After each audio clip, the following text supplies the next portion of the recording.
안녕하세요 여러분, 세상돌아보기입니다. 예, 오늘은 24년 8월 28일이고 수요일입니다. 자, 오늘은 로버트 케네디 주니어가 이야기한 우크라이나 전의 발생 원인에 대한 말씀을 좀 드려보려고 해요. 예전에 당연히 세상 돌아보기 채널에서는 우크라이나 전은 미국의 대리전쟁 또는 프락치 전쟁이다라고 정의를 드렸고, 그럼 제가 생각하는 게 아니고 미오샤이머나 제프리 삭스 등의 유력 학자들의 의견을 바탕으로 말씀을 드린 거죠. 사실이죠. 예. 근데 오늘은 미국의 정치인의 입장에서, 그건 학자들의 입장이고, 어떻게 보면 소수의 입장으로 취급될 수도 있거든요. 미국이라는 나라를 보면은 정치판에서는 대중들이 많이 노출된 정치판의 이야기하고 실제 학계에서 이야기가 전혀 다른 경우가 많아요. 특히 그 두 양측의 분위기가 충돌하는 경우에. 그렇다고 해서 그런 어떤 소수의 연구자들이 연구하는 걸 방해한다거나 그 정도 그렇지는 않아요. 예. 단지 대중화되는 것을 차단할 뿐이죠. 학문적인 목적으로 한다. 이런 거 있지 않습니까? 그런데 이제 아시다시피 RFK 주니어는 트럼프 지지를 선언을 함으로써 어떻게 보면은 미국의 이당 체제가 아니라 사실은 미국의 일본의 자민당처럼 한 당이고 그 밑에 공화파, 민주파 이렇게 돼 있는 형국이거든요. 지금 미국 정치가. 그런데 이제 밖에서 새로 독립정당이나 제3지대로 하려고 그쪽 3지대의 명찰을 달고 나오면, 옛날 로스프로 이름 제가 기억이 정확히 맞는지 모르겠는데, 사람들의 마음속이 미국 이제 유권자들의 마음이 공화민주 이당 체제로 굳어져 있기 때문에 그 벽을 돌파하기가 어렵거든요. 그래서 지금 이제 어떻게 보면 되게 놀라운 일인데, 미국 대중들한테, 유권자들한테는 RFK가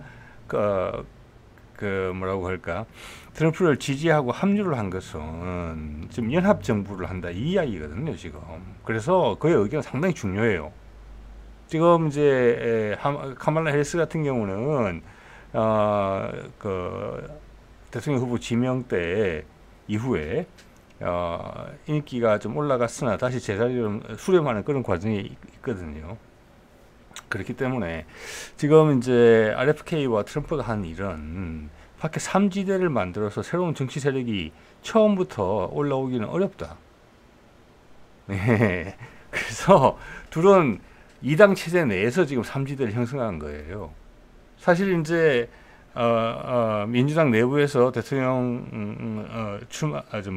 후보를 만드는 절차가 이렇게 예비 선거를 하고 이런 게 아니었잖아요. 해리스한테 그냥 부여된 거였기 때문에 혼자서 RFK는 제3지대가 있던 셈이에요. 그러다 승향이 같은 트럼프랑 만난 거예요. 이제 세상의 변화가 그걸 이제 그렇게 이끌고 있죠.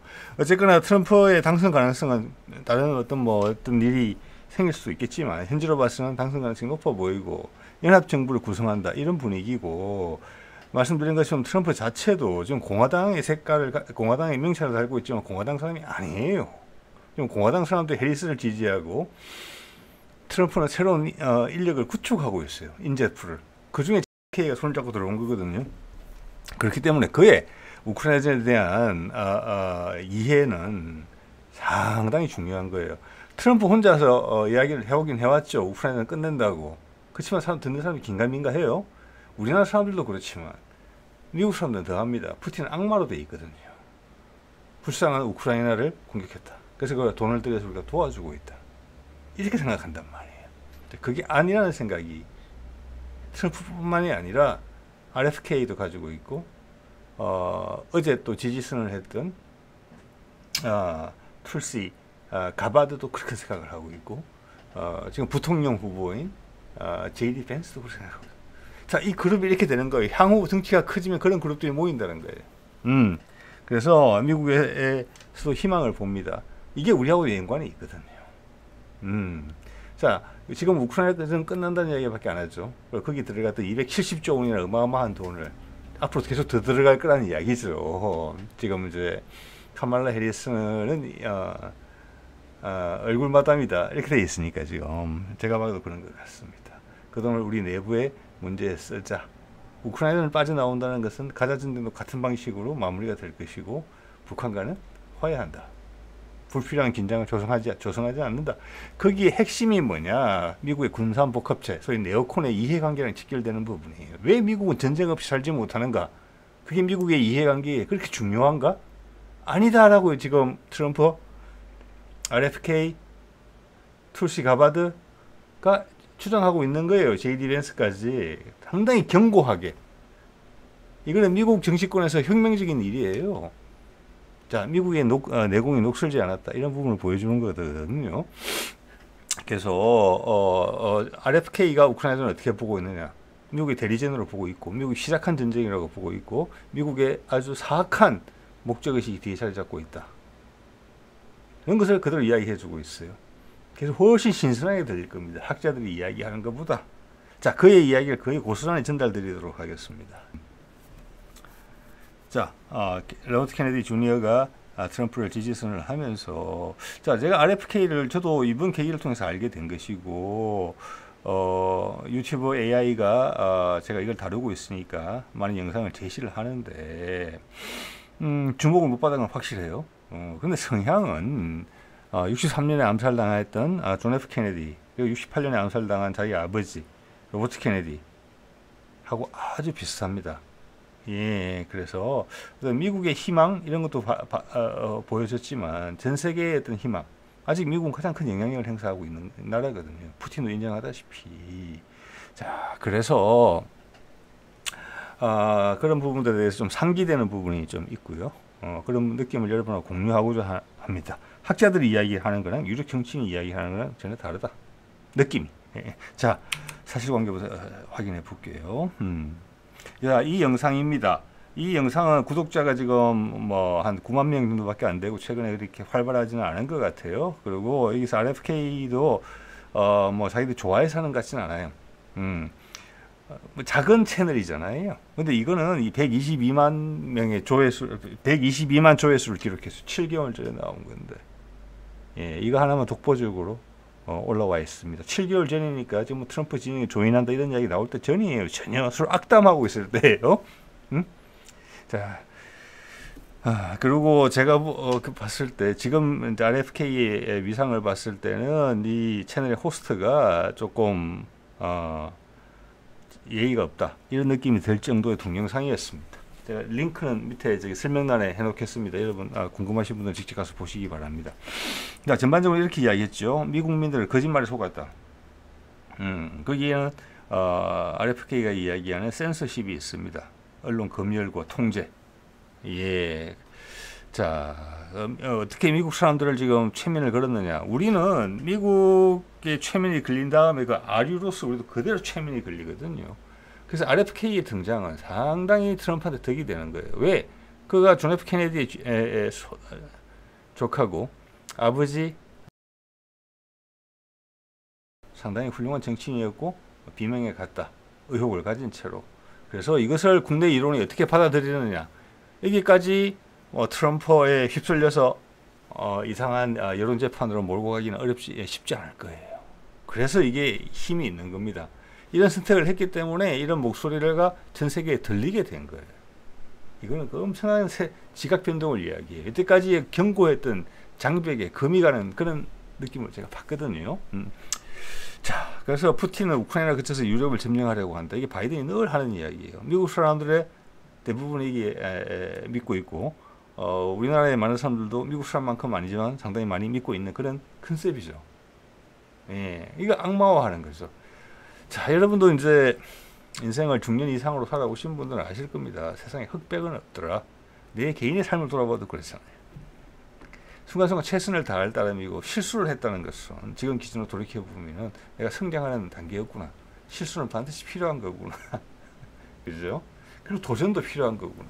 새로운 세상을 보는 눈을 열어준다는 거. 정직한 게 중요하구나. 거짓말을 해서 임기응변으로 빠져나가려고 하면은 내가 스스로를 자각하는 기회가 없어지는구나. 그리고 나를 피나게 해주는 분위기에 계속 안기려고 그러는구나. 그럼 나는 발전이 없다. 이런 겁니다. 자, 여기서 이제 첫 이야기 이렇게 시작하더라고요. 시간이 벌써 많이 지났네요. 이라크 같은 경우를 저는 이렇게 평하는 건 처음 들어봤습니다.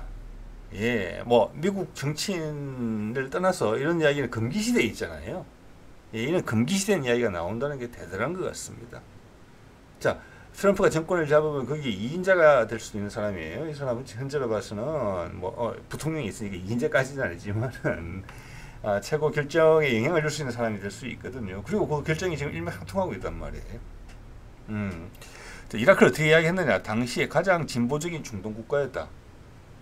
즉 우리가 중동을 바라볼 때 되게 정치적, 종교적 색채가 강해서 목숨을 걸고 테러를 한다 이렇게 이해하고 있잖아요. 우리도 많은 사람들 그렇게 알고 있죠. 예, 그거는 언론의 마사지 때문에 그런 건데, 그래서 거기에 기반을 두고 이야기하는 겁니다. 당시 가장 진보적인 중동 국가였고 국민의 자유가 그 지역에서 가장 많이 보장된 나라였다. 근데 우리가 그걸 악마화시켰죠. 독재자라고. 자, 이거는 다른 나라들에 대해서 우리가 비난을 하는 다른 나라들에 대해서 다른 시각으로 봐야 된다는 거예요. 세상은 흑백으로 나눠지지 않다는 겁니다. 여러분의 인생도 흑백으로 나눠집니까? 제 인생도 흑백으로 나눠지지 않아요. 흑인 줄 알았는데 나중에 백이 되고, 백인 줄 알았는데 흑이 돼요. 그러면서 연걸어 가는 거거든요. 그래서 나이가 먹는 게 좋은 겁니다. 제대로 인생을 제대로 살게 된다면 제가 그렇게 생각을 하거든요. 자, 이런 걸 시작을 했고요. 자, 그래서 여기 이제 이 호스트들이 이런 표정을 보이죠. 이 호스트들의 기본적인 생각은 이거예요. 푸틴의 상황을 설명하니까 푸틴이 그럼 좋은 친구야? 나쁜 친구가 아니고? 이런 만화책 같은 생각을 가진 미국의 대중들이 많이 있다는 것이고, 이 사람들한테는 좀 큰 충격일 거예요. 큰 충격일 거예요.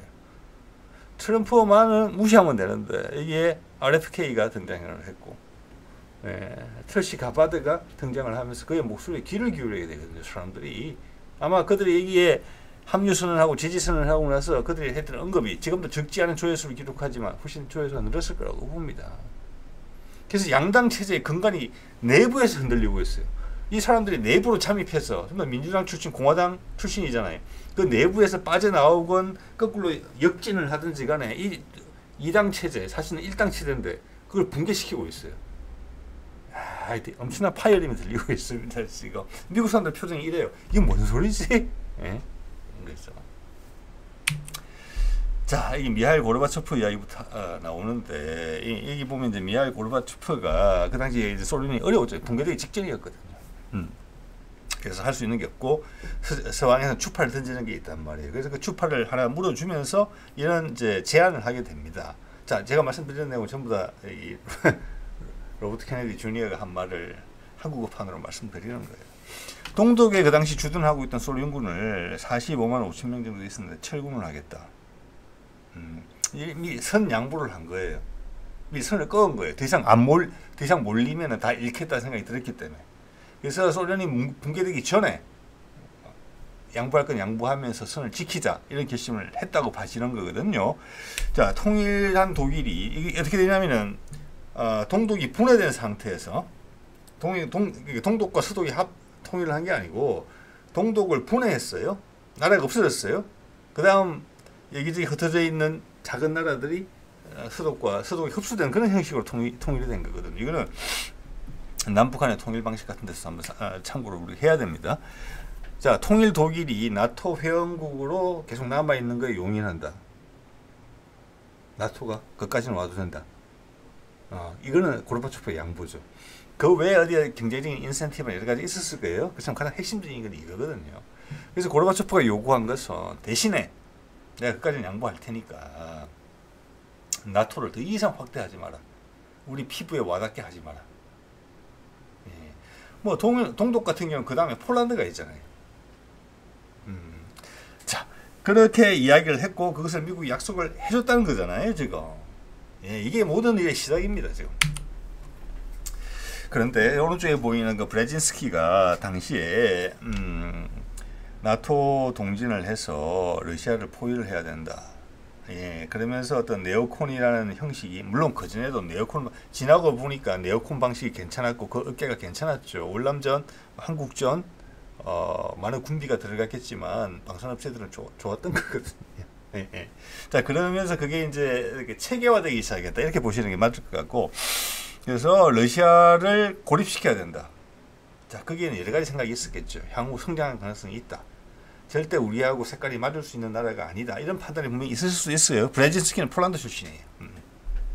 그런데 그 당시 그 동진을 하지 않겠다. 1인치도 동진을 하지 않겠다라고 고르바초프에게 약속을 해줬던 당시 제임스 베이커 외교장관, 미국 말로 국무장관이죠. 여기에 반대를 했습니다. 예. 자, 여러분 한번 생각을 해보세요. 물론 그때는 그의 의견이 선택받지 못했지만은 소련이 몰락을 해서 엄청나게 힘들어졌거든요. 전체적으로 소련의 경제를 살려야 된다. 왜? 이 나라가 너무 망가지면은 악바차하니까. 북한 생각하시면 돼요. 그래서 어느 정도 살살 도와주면서 경제를 회복시키자. 2차 세계대전 후에 유럽을 살린 것처럼 2차 세계대전 후에 일본을 살린 것처럼 적국이었잖아요. 그래 생각하면 같은 방식으로 가서 우리 체제에 편입시키자. 우리는 자신감 있지 않느냐. 서방 체제에 자연스럽게 편입시키자.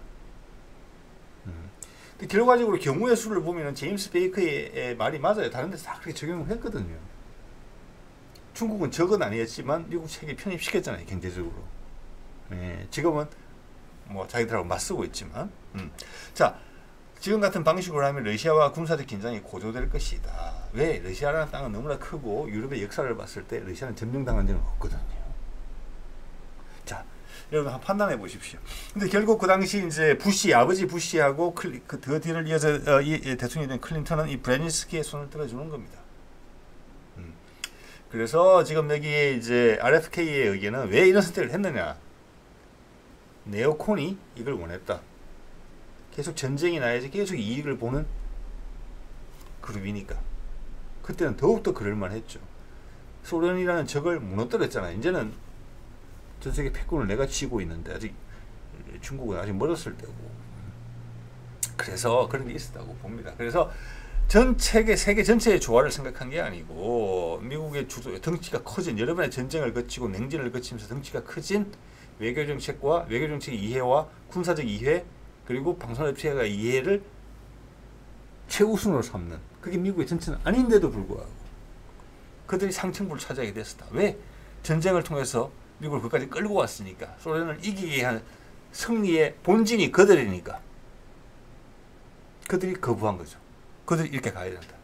그게 우리 계속 유리하다. 세계는 통치하는 거야. 조화롭게 사는 게 아니고. 그러면서 이익을 좀 빨아야지. 우리가 이겼는데. 이런 생각이 압도했다고 봅니다. 그렇지만 베이커처럼 이게 합리적인 생각을 하는 사람도 있었다는 거예요. 자, 한번 볼게요. 여기에 대해서 여러 사람이 반대를 했어요. 오른쪽에 윌리엄 페리 볼게요. 당시 국방장관이었는데 나토 동진을 결정하면 난 사임할 거다. 불행의 씨앗을 잉태하는 거니까. 그 새끼를 낳았잖아요. 지금 우크라이나 전쟁이라는 거. 예. 자, 왼쪽에 윌리엄 번슨을 가끔 제가 소개를 드린 사람이죠. 당시 주러 대사였어요. 지금은 CIA 국장입니다. 예. 러시아에 대해 잘 아는 사람이죠. 나토가 동진을 결정하면 결과적으로는 러시아가 참지 않고 전쟁을 할 것이다. 약속을 어긴 것이니까. 그리고 러시아는 점령된 바가 없다. 다 같은 의견이에요. 치열한 싸움이 있었고 결국은 네오콘이 이겼고 그 다음부터 네오콘이 확 주도하게 된답니다. 미국의 외교 군사 정책을 대통령이 누가 되든 어느 당에서 나오든지 간에. 예. 그리고 매스 미디어를 장악한 자본하고 손을 잡아서 국민들의 여론을 맞서질하는 겁니다. 흑백 대결로 몰고 보통 이제 여론 조작을 할 때는 그 우리나라에 그대로 적용되는 거예요. 있는 사실을 편향되게 선택해서 제공한다. 중요한데도 알려주지 않는 사실이 있다. 자기들한테 유리한 정보만, 거짓말은 아닌데 유리한 정보만 알려준다. 자, 그 다음 수순을 넘어가면 위선이라기보다는 거짓말을 하죠. 아예. 네.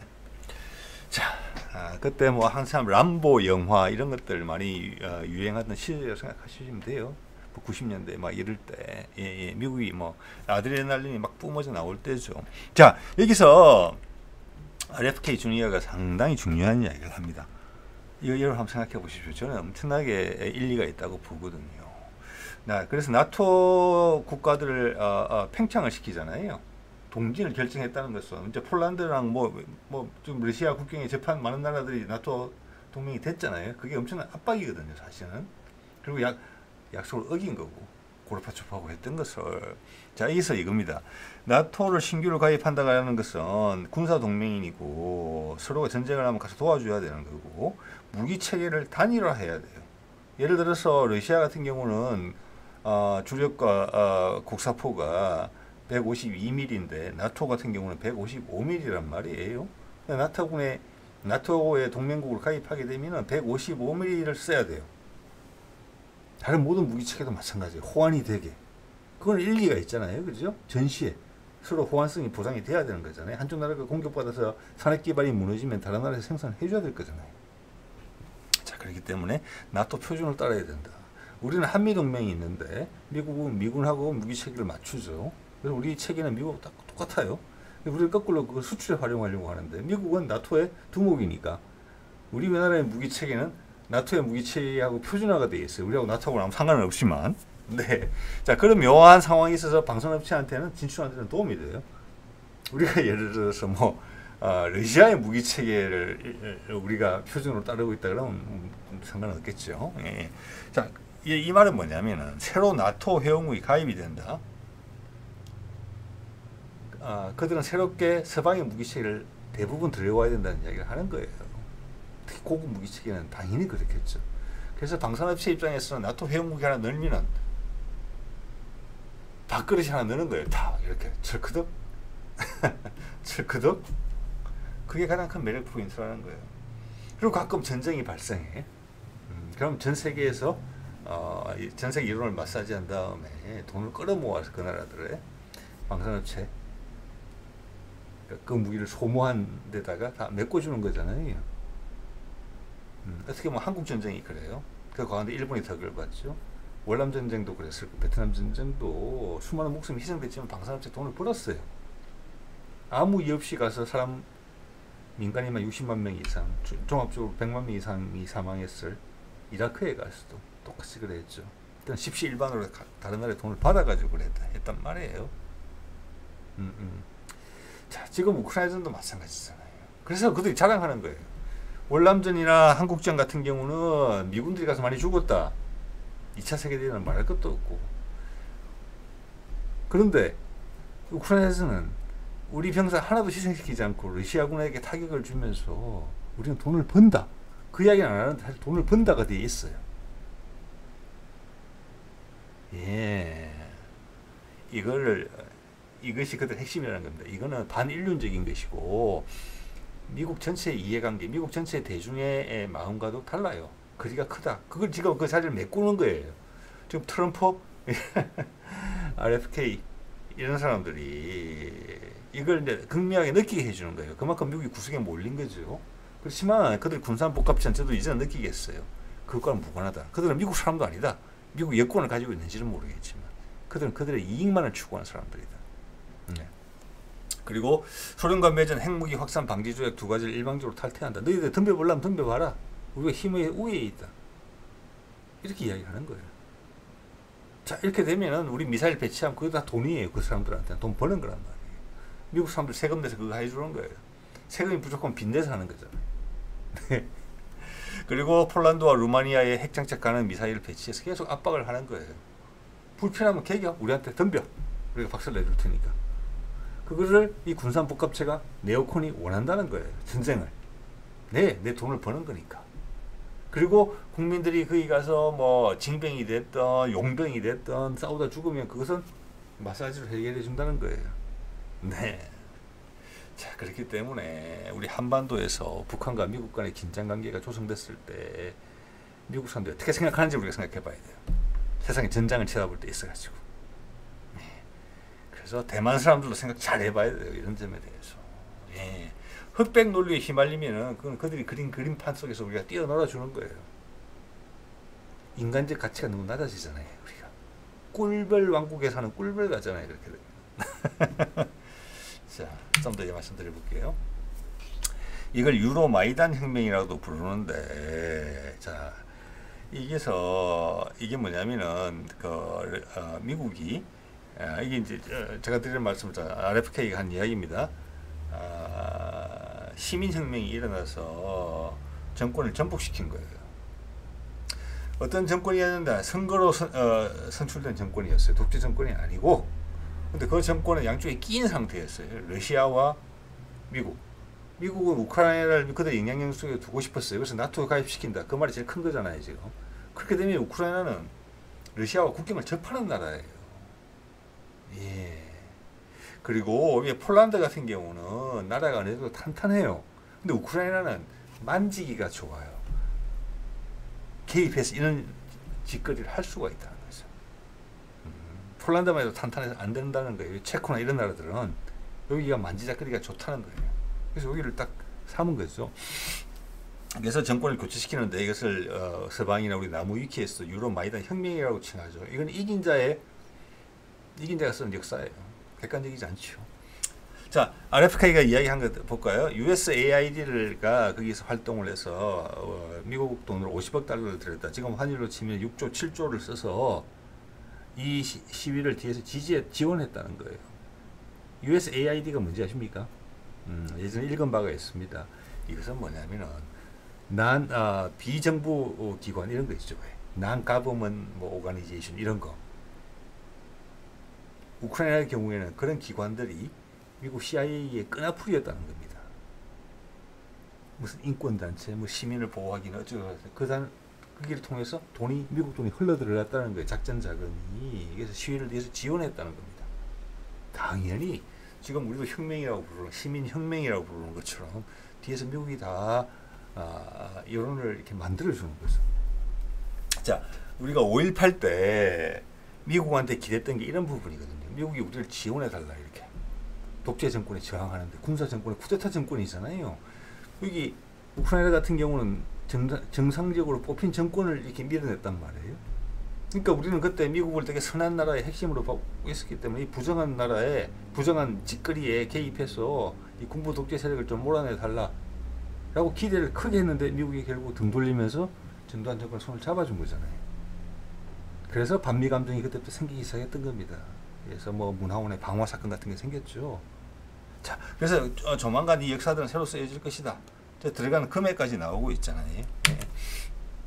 그 뒤에 있었던 사람은 빅토리아 눌란드다. 예. 저는 몰랐는데 RFK는 이렇게 이야기하더군요. 네오콘의 수장이었다고. 예. 자, 그 밑에 사실은 여러분도 아시는 분이 꽤 되실 거예요. 우크라이나가 좀 쿠데타가 발생해서 정부가 전복되기 한 달 전인데 이미 눌란드는 그 당시 주 우크라이나 미국 대사와 통화 내용이 지금 밖에 다 알려져 있죠. 누가 내각에 누가 들어갔으면 좋겠다. 결국 그대로 됐죠. 한 달 안에 끝난다는 걸 알고 있었다는 거예요. 자, 미국이 다 만든 그림이에요. 근데 그걸 시민혁명이라고 포장할 이유는 없잖아요.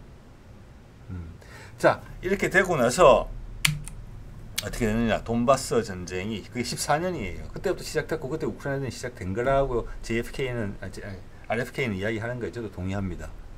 돈바스 전쟁은 그때 내전 때 격화시켜요. 거기는 러시아가 문화적 영향력이 90% 이상인 곳이에요. 상업적으로도 발달된 곳이에요. 우크라이나 전체를 봤을 때. 우크라이나가 동부는 산업화되어 있고 서부는 원래 우크라이나의 본진이에요. 근데 거기는 시골이고 산골이에요. 자, 또 혁명을 통해서 유로마이단 혁명을 통해서 새로운 정부가 들어서자마자 임시정부의 상태였어. 이미 러시아를 금지시키고 돈바스 전쟁을 격화시킵니다. 침공을 해서. 그래서 서방의 어느 보도에도 나오지 않는데 이때 러시아계가 저항을 하죠. 그래서 여기 수많은 수식어를 달고 이런 사건이 있어서 그렇고 저런 사건이 있어서 그렇고 이런 말들이 있어요. 보면 백과사전 위에 보면 예를 들어서 이런 거죠. 베트남 전쟁 통킹만 사건, 월맹군이 미국 함정을 공격해서 전쟁이 시작됐다. 지금 그런 소리 안 하잖아요. 이것도 그렇게 봐야 되는 겁니다. 예. 그래서 그쪽을 긴장을 고조시키려고 밀어붙였다는 겁니다. 미국이 원하는 정권을 앉힌 다음에 러시아계가 그때 이미 1만 5천 명이 사망해요. 이런 내용 우리나라 백과사전에는 안 나옵니다. 예. 이게 격화될 것 같으니까 러시아가 개입을 시사하면서 협정을 맺자. 그게 민스크 협정이 되는 거예요. 그게 영국과 프랑스, 독일이 관여했죠. 사인을 하려고 했어요. 이걸 던져줬어요. 왜냐? 우크라이나 사람들도 나라가 빈국이에요. 우크라이나는 인구는 4,400만이지만 그리고 돈바스 지역이 산업적으로도 활발한 지역이에요. 거기가 우크라이나 등을 돌린 거예요. 경제는 안 좋겠죠. 그래서 젤렌스키가 나와서 대통령으로 당선됐을 때 80%의 지지율로 당선이 됐더라고요. 보니까 RFK의 말에 의하면 사실이라고 봅니다. 그러니까 그렇게 절대적인 이번에 뭐 푸틴이 80% 정도 받은 거잖아요. 절대적인 지지를 받을 수 있었던 이유는 내가 이 전쟁을 종식하겠다. 즉 민스크 협정을 사인하겠다. 왜? 그전에 미국이 세운 정부가 전쟁을 계속 촉발시켰기 때문에 나라 전체가 망가지고 있었거든요. 그렇지 않아도 힘든 나라가. 그래서 젤렌스키는 이 전쟁 종식시키겠다. 민스크 협정 사인하겠다. 이걸 공약을 내걸고 대통령의 절대적인 지지를 받고 당선됐어요. 근데 당선되자 다시 좀 전에 보신 눌란드가 나타나서 너 이게 절대 안 돼. 그러면서 어려운 경제 여건이나 이런 부분들을 미국이 그냥 우크라이나를 먹여 살리기 시작합니다. 그때부터 젤렌스키는 경험이 없잖아요. 코미디언 출신이잖아요. 어리잖아요. 미국에 놀아나는 꼭두가시가 된 거예요. 지금도 그래요. 네. 자, 그 정도 상황이 악화된 거죠. 러시아 입장에서는. 그때부터 경제적 그 불만이 있으니까 젤렌스키는 약속을 못 지키는 입장이잖아요. 자기들 국민들한테 가장 큰 공약을 못 지키게 된 거니까. 그래서 EU 가입, 나토 가입 이런 이야기가 본격적으로 나오게 되는 거예요. 그래서 젤렌스키를 세워놓게 되는 거죠. 그리고 경제적으로 지원했겠죠. 그러자 이제 푸틴이 흑해가 막힐 수 있겠다. 왜? 이걸 이제 미국에 떨어졌다고 보는 거예요. 우크라이나는 나라가. 자, 그전까지는 돈바스 지역이나 이런 데 대해서 러시아에 편입시켜달라. 이런 요구가 계속 있었어요. 절대적인 지지로. 그렇지만 푸틴이 그걸 거부한 것으로 RFK가 이야기를 해요. 왜? 그렇게 되면은 우크라이나가 죽기 살기로 전쟁하려고 할 거니까, 돈바스에서. 그래서 그건 아니다. 그렇지만 젤렌스키가 말을 뒤엎고 하는 행동을 봤을 때 제가 수중으로 떨어졌구나. 그래서 우리의 흑해 쪽이 다칠 수가 있겠다. 그 앞에 있던 크림반도가 우크라이나 땅이었기 때문에 거기를 접수한 거예요. 무혈 접수입니다. 거기는. 돈바스 지역과 마찬가지로 그들은 대부분 러시아인이고 러시아로 들어가고 싶었어요. 왜? 우크라이나 경제도 어려우니까. 그 전쟁이 계속 발생하니까. 그렇지만 아까 말씀드린 대로 전략적으로 중요한 그 지역만 확보했지 돈바스나 다른 지역에 대해서는 그 지역민이 원하는데도 불구하고 돈바스 지역이 격화될까봐 그리고 세계 여론의 질타를 받을까봐 거기를 가지 않은 거예요. 근데 지금 거기를 흡수했죠. 왜? 상황이 계속 더 악화됐으니까. 네.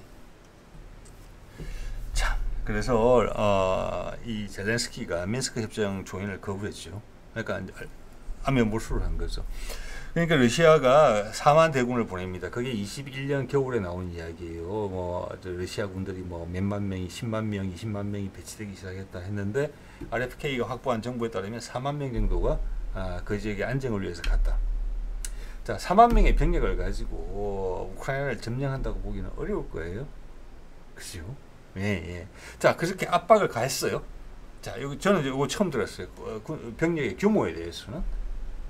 4만 명으로 여러분 우크라이나를 점령할 수 있다고 생각하십니까? 여러분 한번 판단해 보시고요. 그러자 놀란 젤렌스키가 이스라엘에 갑니다. 지금 나프탈리 베넷이라는 그 당시 수상이었는지까지는 모르겠습니다만 수상 출신이에요. 특히 중재를 요청을 해요. 그래서 특히 에르도안까지 같이 끼어서 이스탄불에서 협상을 하게 됩니다. 젤렌스키 측과 푸틴 측이. 그래서 상당히 두꺼운 협정을 거의 완성을 했고 가서명까지 하게 됩니다. 그러면서 이제 곧 서명할 거니까 젤렌스키가 서명할 거니까 러시아군을 물려라 이렇게 요청을 했고 러시아군이 물러나는 와중이었어요. 예, 거의 2022년 4월의 일입니다. 예. 자, 그러자 그 상황을 파악을 하고 미국이 바이든이 이제 그 당시 존슨 총리한테 연락을 해서 너 이거 뒤집게 해. 절대 이렇게 안 돼. 그래서 존슨이 날라오죠, 이스탄불로. 그래서 젤렌스키를 압박을 가합니다. 협정에 서명을 못하게. 그래서 전쟁이 시작된 거죠. 자, 그렇게 그래서 돈바스 전쟁이 계속 시작된 거예요. 계속 이어진 거예요. 그러자 서방에서 이렇게 이야기한 거죠. 러시아군은 그때 이미 후퇴가 아니라 퇴군을 하고 철군을 하고 있었거든요. 사인할 줄 알고. 그 푸틴이 이야기하더군요. 이건 제 이야기입니다. 제가 들었기 때문에 푸틴 언급해서 그랬더니 우크라이나군이 러시아군을 몰아내고 있다고 성전부를 올리고 있다고 그리고 관련된 영상들 확 뿌리면서 전 세계에 그렇게 이야기를 하더라. 이렇게 된 겁니다. 자, 젤렌스키는 두 번에 걸쳐서 러시아와 약속을 어겼어요. 그래서 지금 최근에 그 쿠르스크 진군 원자력 발전소를 폭파하는 것을 목표로 삼았던 것으로 보이잖아요. 예. 그게 젤렌스키가 그런 결정할 수 있겠습니까? 앞뒤 정황을 보세요. 예. 그래서 놀라운 것은 이게 학자들의 의견이면은 학자들은 이런 이야기 할 수 있고 노출이 안 될 수가 있어요. 자, 제가 예전에 말씀드린 미어샤이머나 제프리 sak스의 이야기가 그런 이야기예요. 물론 그 사실을 안다는 것만도 엄청나게 소중하죠. 그렇지만 그게 정책적인 힘으로 국민의 여론을 이끌어서 정책적인 힘으로 나라를 한 방향, 다른 방향으로 트는 그런 걸로 기대하기는 어려운 거거든요. 근데 지금 특히 혼자서 외롭게 존재할 때도 그건 힘들었어요. 오늘 소개드린 영상도 7개월 전이니까. 근데 지금은 다르잖아요. 며칠 만에. 지난 금요일 날 지지선을 했으니까. 그리고 연합정부란 이야기를 하잖아요, 지금. 그리고 트럼프의 기본적인 시각과 똑같아요. 이거는 실제 힘으로 바꿔줄 수 있다. 이렇게 되면 네오콘이랑 정면 승부를 벌이게 되는 거예요. 트럼프가 엄청나게 스마트한 사람이라고 생각을 합니다. 내부에 들어가서 깬 거거든요. 공화당 내부에. 내가 바깥에서 난 나 혼자 할 거야. 쟤들은 나랑 뜻도 맞지 않아. 공화당도 심지어. 이렇게 했으면 이만큼 못 올라와요. 공화당 내부로 해서 자리를 잡은 다음에 올라오는 거고. 왜? 공화당 스스로 대안이 없으니까. 자, 거기서 새로운 모습을 계속 보여주면서 공화당 내부가 지금 갈갈이 찢겨져 나간 거죠. 그 빈틈을 JFK 같은 인력으로 딱 맞고 그가 끌고 들어온 세력이 있을 거잖아요. 그것도 구민주당 출신의 핵심 민주당 세력이 있어.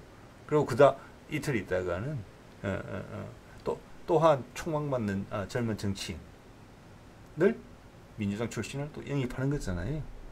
예, 가바드 말씀입니다. 그리고 기존의 부통령 후보 자체가 그렇고 이제 이게 눈덩이처럼 커지는 거예요. 힘을 받는 거예요.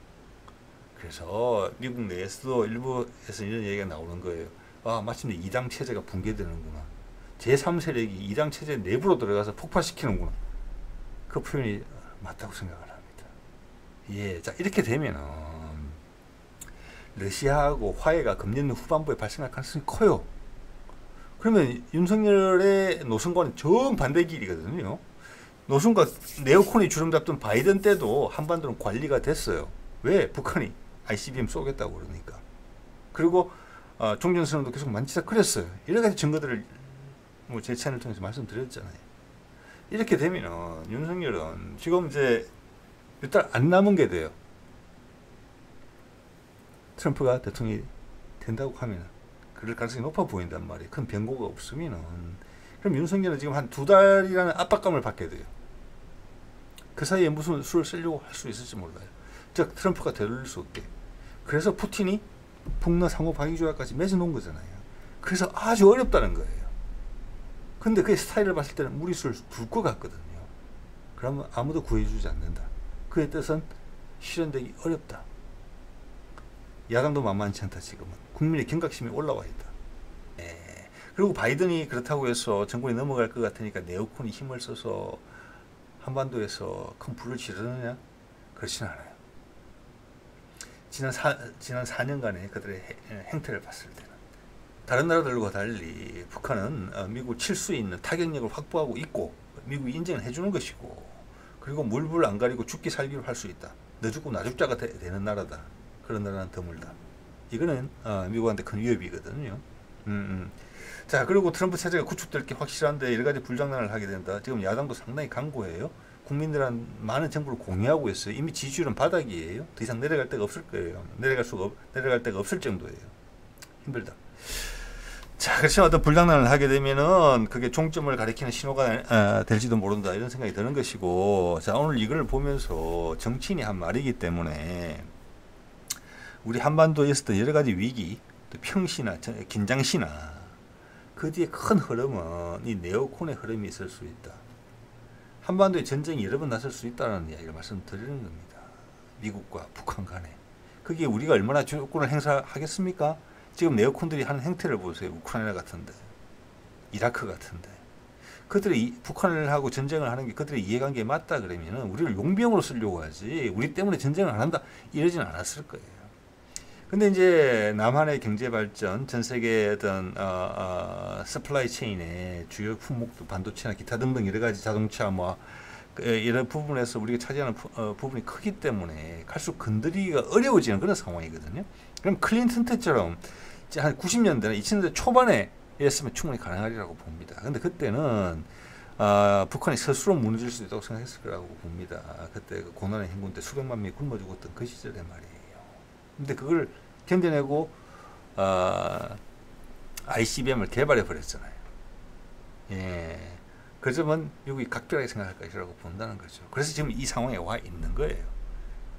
그래서 지금 불장난을 하기가 되게 어려운 거예요. 미국은 지금 갈수록 북한과 타협하게 되는 게 있어요. 자, 러시아와 화해하게 되면 그 다음은 중국을 견제해야 되는데 집중을 해야 돼요.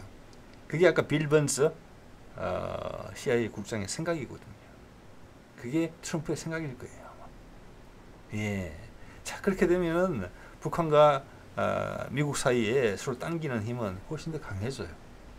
자, 거기에 반대 기치를 건다? 내부적인 지지도 없으면서. 예. 그렇겠죠. 자, 오늘 이 정도 하겠습니다.